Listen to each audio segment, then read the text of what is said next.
अस्सलाम वालेकुम क्लास। आज की क्लास में हम समझेंगे टाइप्स सेंट्रल टेंडेंसी की पोजिशनली, जिसमें हम पढ़ेंगे mode.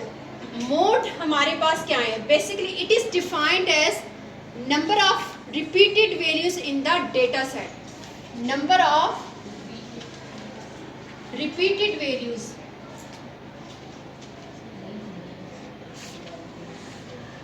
in the data set. For example, if we have a data set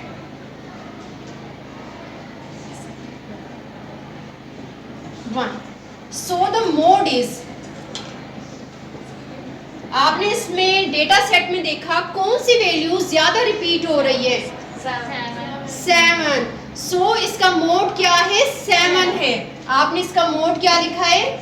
7, क्योंकि वो ज्यादा रिपीट हो रही है। सम टाइम हमारे पास डेटा सेट में एक मोड हो सकता है, एक से ज्यादा मोड भी हो सकते हैं। उसकी हम एग्जांपल पढ़ लेते हैं, एक से ज्यादा मोड की। अगर आपके पास डेटा कुछ इस तरह गिवन है,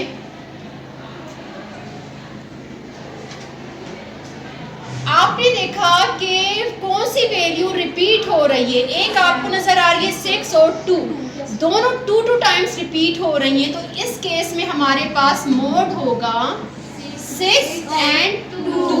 इसके 2 मोड हमें नजर आ रहे हैं। और सम टाइम हमारे पास डेटा सेट में कोई मोड नहीं होता, मींस नो मोड। इसकी एग्जांपल है, अगर आपके पास डेटा सेट इस तरह गिवन है 1 2 3 4 5, यह आपके पास अनग्रुप डेटा है।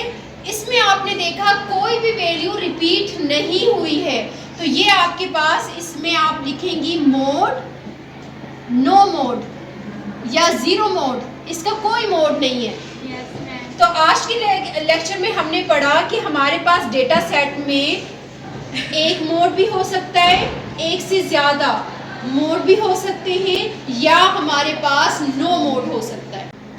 अगर आपके पास एग्जाम्पल कुछ इस तरह गिवन है,